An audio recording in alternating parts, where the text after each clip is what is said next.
Es momento de entender que la infancia no es inocente. Esa historia que nos vendieron de que los niños están en un mundo de fantasía, que son buenos, que son inocentes, que son pura ternura. Es momento de entender que la infancia no es eso.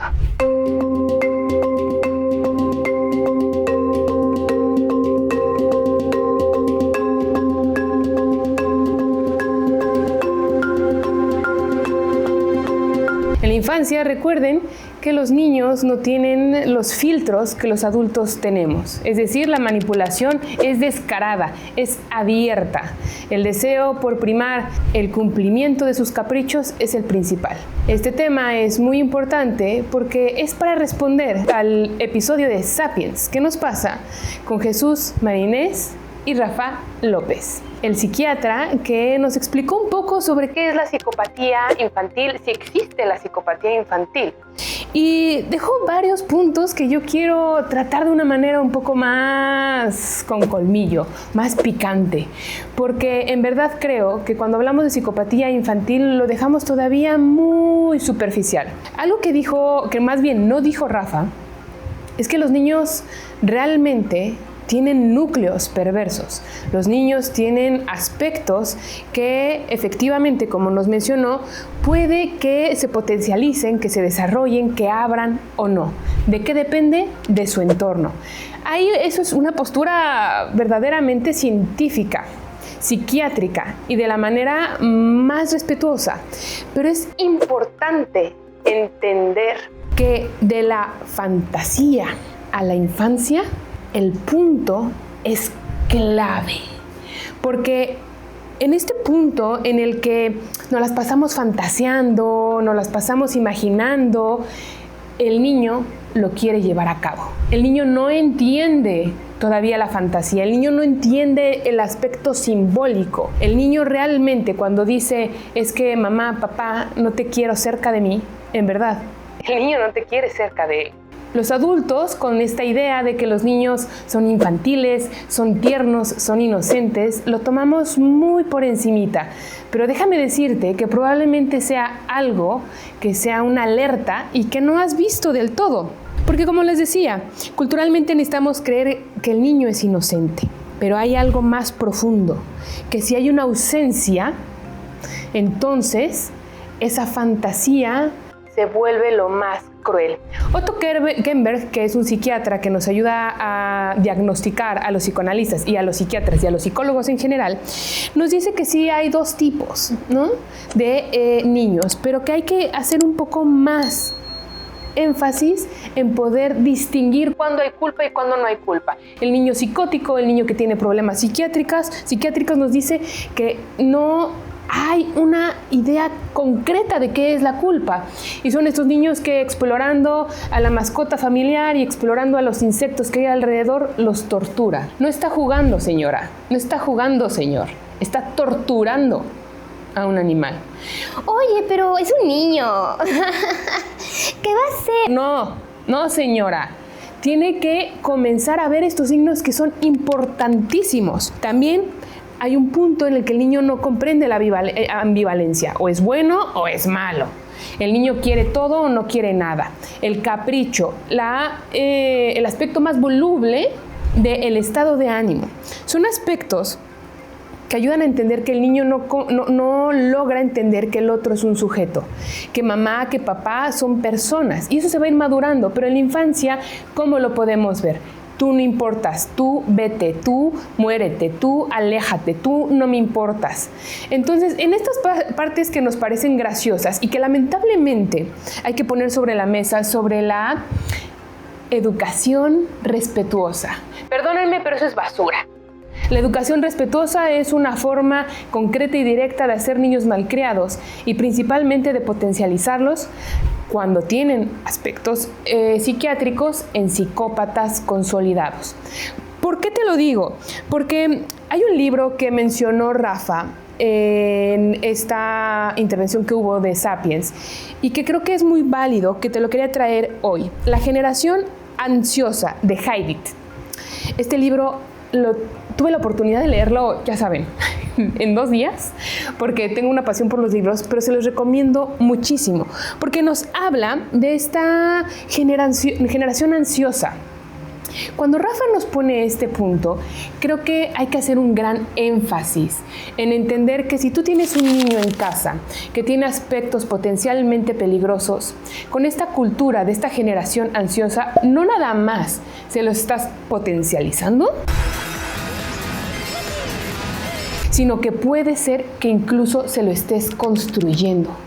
Ahí en casa, en esta educación respetuosa, lo que estás haciendo es que tu chiquillo o tu chiquilla, si no tenía problemas, se los generas. ¿Cómo? No comprendiendo límites, cuando hay una sobreprotección sobre el mundo real. Muchas personas a mi alrededor me la han pasado diciendo, oye, es que los jóvenes actuales no tienen buen contacto con la realidad. Pues no, pero no es por culpa ni responsabilidad única y exclusivamente del joven. Gran parte es por parte de los padres. ¿Y los padres por qué lo hicieron? Porque probablemente, uno, no saben cómo ser responsables de una educación de la que vienen huyendo. Es decir, padres que dijeron, yo le voy a dar todo lo que yo no tuve a mi hijo. Oye, cariño, esa fórmula es la sentencia más directa para ser aún malcriado. Es la sentencia más directa para generar carencias aún más graves. A un niño no se le educa a partir de lo que a ti no se te dio. A un niño no se le educa a partir de tus propias carencias, porque le vas a generar evidentemente otras carencias. A un niño se le educa conociéndolo, sabiendo qué es lo que necesita, conociendo su personalidad, conociendo su carácter, conociendo sus habilidades, conociendo cuál es la forma necesaria para poder guiarlo como padre. Pero ¿cómo va a poder suceder eso si como padres no se pueden guiar a ellos mismos, sino que buscan de una forma muy superficial satisfacer sus propias necesidades? Este juego, por ejemplo, me decía una chica, oye Pati, es que ¿sabes qué? Te voy a ser muy sincera. Es fastidiosísimo jugar con mi hijo. No quiero jugar. Perdóname, mi reina, pero tenías un hijo, hubieras imaginado que tenías que jugar con él, que debías querer jugar con él. Cuando un niño no juega, y este es otro síntoma, y este es otro elemento básico. Si un niño no juega, es un niño peligroso. No nada más no es inocente, sino es potencialmente alguien que pueda desarrollar un aspecto psicopático. ¿Por qué? Porque si no hay juego libre, si hay un juego que nada más está controlado, lo que va a suceder es que no va a generar la creatividad, la capacidad de explorar simbólicamente al mundo. Oye, ¿y en dónde juega el niño? Porque yo la neta es que en verdad, Pati, yo no quiero que juegue. Bueno, hay 3 ámbitos que también quiero profundizar, que Rafa los mencionó y que me parecieron extraordinarios. Si un niño no tiene hogar, no tiene escuela y no tiene barrio en donde pueda desarrollar sus aspectos potencialmente simbólicos, entonces, curiosamente, va a tener que construir o llenar esos vacíos o esas carencias con fijaciones. ¿Qué es una fijación? Rápido, esto no es una clase, pero te lo voy a explicar. Una fijación es cuando hay una carencia del desarrollo psicosexual del niño, que no te espante la palabra psicosexual. Es decir, la manera en que el niño o el humano o el sujeto que tienes enfrente va a satisfacerse a sí mismo, ¿no? Eso es el desarrollo psicosexual. ¿Cómo puedo yo satisfacerme cuando quiero dormir, cuando quiero comer, cuando quiero ir al baño? Yo darme eso. Si no hay alguien en casa que le dé apego, contención y regulación emocional, si no hay en la escuela alguien que le ayude a socializar, a entender los límites y a reconocer al otro. Y por último, si no hay un barrio o una calle o una comunidad en donde pueda tener un contexto real, en donde a fulanito o fulanita no le van a perdonar que sea torpe y se van a burlar de ella. Ahí, si no soporta el bullying, si no soporta la relación con los demás, entonces no va a poder tener una sensación, no va a poder desarrollar una sensación de la realidad. Violencia y seguridad y modelos de conducta es lo que da el barrio. El problema aquí es que quieren que en la escuela le den los aspectos del barrio y de la casa. Y en la casa solo les dan caprichos. Solo les dan apártate. Te doy la tablet, cállate, no me molestes. Pero en la escuela quiero que te enseñen a manejar tu estado de ánimo, pero en la escuela quiero que te enseñen cómo regularte también intelectualmente, pero en la escuela también quiero que te enseñen los límites. No, señora, eso no es tema de la escuela. Hay que entender muy bien cuáles son los límites de estos 3 ámbitos. ¿Para qué? Para que principalmente ese niño que no es inocente, ese niño que realmente tiene deseos de golpear, de acribillar, o sea, niños que tienen un deseo de que mami deje de existir, porque mami no me da postre. Y es real cuando les digo que el niño quiere que mami deje de existir. Si no permitimos que estos niños salgan a jugar, que estos niños dejen la tablet, que estos niños podamos darle contención, entonces no van a poder simbolizar. ¿Qué pasa si un niño no simboliza? ¿Qué pasa si un niño no genera un espacio psíquico en donde pueda resolver sus dudas, sus angustias, preguntarse, responderse, verse a sí mismo, darse cuenta de que tiene ciertos problemas? Lo va a actuar. ¿Y qué pasa? Tenemos un niño de 9 años que es capaz de asesinar a hermanito con un cuchillo. ¿Cómo es posible? ¿Es un niño psicópata? Rafa nos dijo, ese diagnóstico es peligrosísimo. ¿Qué es lo que pasa?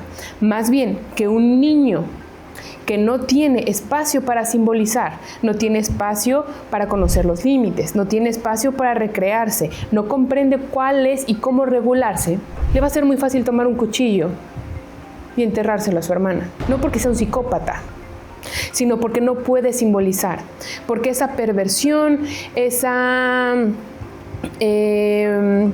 instancia psicopática se potencializa. No por nada Freud a los niños les llama pequeños perversos, porque los niños son perversos por naturaleza. Es más, te lo puedo decir aquí súper en corto. La mayoría de nosotros tenemos perversiones que escondemos en el sótano, pero las tenemos. Nada más que tengas el espacio, el lugar, la condición de poder hacerlas y que nadie te vea y vas a andar haciendo algo que no corresponde, algo que no debería, igual que un niño. La diferencia entre un niño y un adulto es que los adultos podemos regularnos, podemos saber cuándo sí, cuándo no, con quién sí, con quién no, pero los niños no. Porque de un niño a un adulto hay un proceso de educación por parte de la escuela, de la familia y de la sociedad. Y si las 3 fallan o una falla, adivina qué. Este niño puede entender que enterrarle un cuchillo a su hermana no tiene nada de malo. Es más, que lo necesita hacer porque esta rivalización con hermana es algo que no soporta, porque esta envidia con hermana es algo que no soporta. Por eso hay que tener estos ojos bien puestos en los aspectos que te menciono. Si tu hijito, tu sobrina, tu conocido, tu chiquito maltrata a un animal, si no hay culpa, si no hay respeto por el otro, si hay una desregulación emocional, aguas. Y principalmente con algo que quiero ir puntualizando también, es la mirada. La mirada de un chiquillo. Esto es crucial. Que un chiquillo, que un niño, que un peque, desde bebé, puede verte, puede sostener este punto. Porque si no, estas señales de alerta las podemos pasar. Y principalmente el que pueda interactuar con la realidad. Por eso es que hay que tomar estos elementos y llevarlos a un buen puerto. Insisto, probablemente todos tengamos un aspecto perverso. ¿Pero qué se hace? Sublimarlo. ¿Qué es sublimarlo? Tomar esta perversión y traducirlo simbólicamente de una forma artística. Esto lo dije en el episodio de Sapiens, que nos pasa, que recuerden seguirnos. Estamos en Facebook, en Instagram, en TikTok, YouTube y Spotify. Y no olviden suscribirse, comentar, compartir, porque podemos crear más contenidos como este. Pero como te decía en este episodio de Sapiens, lo dije y lo voy a repetir porque me encanta.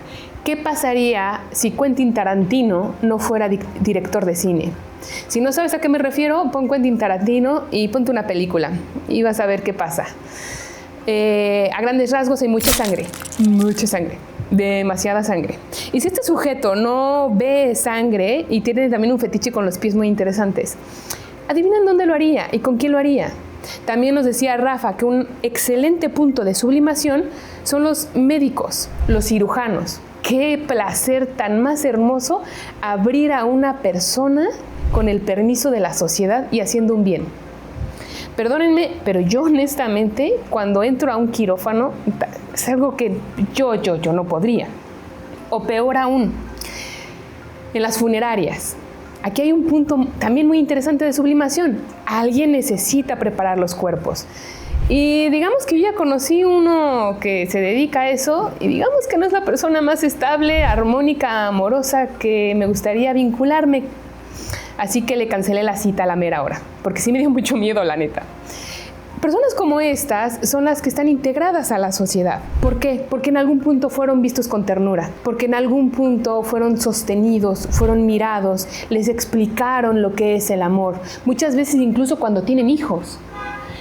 Una persona con un tipo de psicopatía tiene un hijo y en el momento en que ve a su hijo puede despertarse un aspecto tierno y puede no que deje todas sus perversiones atrás, pero puede que por lo menos baje un poco su perversión.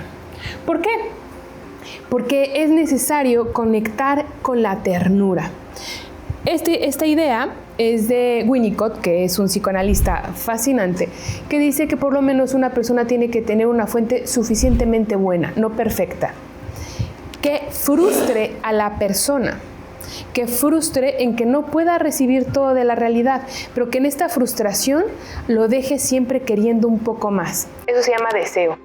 Porque si no hay ese espacio para construir el deseo, la persona siempre va a estar en demanda y nunca va a haber alguna satisfacción. Es que siempre quiero más, es que no estoy feliz, es que no lo estoy disfrutando, es que no me quiero esforzar, es que la frustración es intolerable, nos dicen algunas personas. Eso es porque no hay un espacio en la que el niño, la niña, al ver que maltrataba a un animalito, que le pegaba o que mordía a un compañerito en la escuela, que le jalaba el cabello a mamá, que pateaba a tía, este niño no se le frustró. ¿Por qué? Porque hace unas rabietas intolerables. Entonces, el problema es quien no toleró la rabieta o el niño que hacía la rabieta para exasperar a la persona. Pregúntate, tú como madre, como padre, como alguien cercano a un niño, si eres capaz de tolerar una rabieta. Porque si no eres capaz, mira, te lo voy a decir súper lindo y con un montón de almohadas. Quizá deberías replantearte ser padre o madre.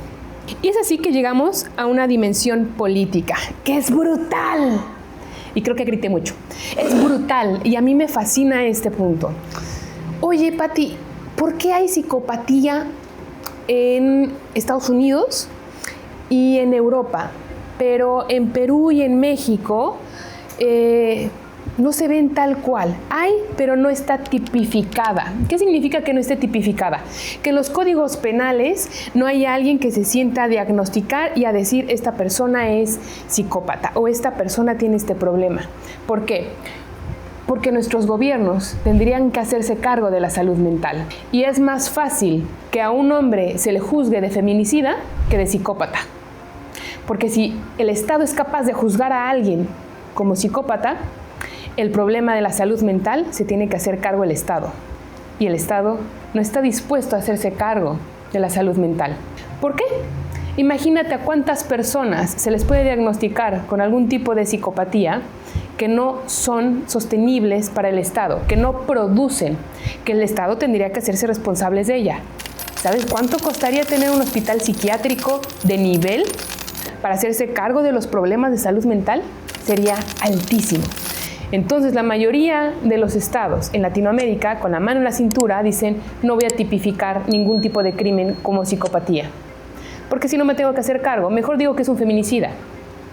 Mejor digo que ese punto alguien más lo tiene que resolver. Ay, no, es que... Es más, hay psicópatas que son presidentes. Hay psicópatas que incluso están regulando leyes.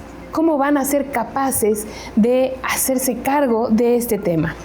Es por eso que la empatía no es un rasgo individual, es una construcción afectiva, social y política. Tenemos que hacernos cargo de nuestra propia sociedad y ver cuáles son los síntomas, cuáles son los signos. Tal vez el problema no es que existan niños que no sienten culpa, sino que vivimos en sistemas que tampoco saben qué hacer con eso. Nuestro sistema no sabe qué hacer con psicópatas, no sabe qué hacer con problemas de salud mental. Y entre la casa que no pudo, la escuela que no alcanzó, el barrio que endurece y el Estado que no llega, es importante entender que esto deja de ser psicológico y se vuelve político. ¿Qué condiciones estamos creando para que alguien pueda volverse humano? Esto es crucial. Y te lo repito y te lo voy a repetir muchas veces. ¿Qué condiciones estamos creando para que alguien pueda convertirse en un ser humano? Porque no sé si te has dado cuenta que nos convertimos en seres humanos. ¿Hay algún candidato en Perú que tú conozcas que hable sobre salud mental?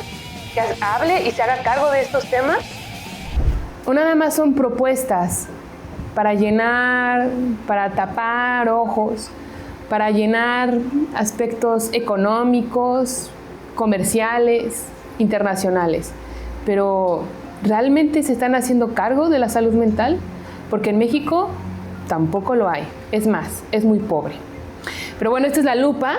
Siempre me voy a quedar con ganas de platicarte más, de reflexionar más y de poner más el colmillo en estos temas. Recuerda que la infancia no es inocente. Si quieres saber un poco más de esto, recuerda ver todos los episodios. Estamos en Facebook, Instagram, TikTok, YouTube y Spotify.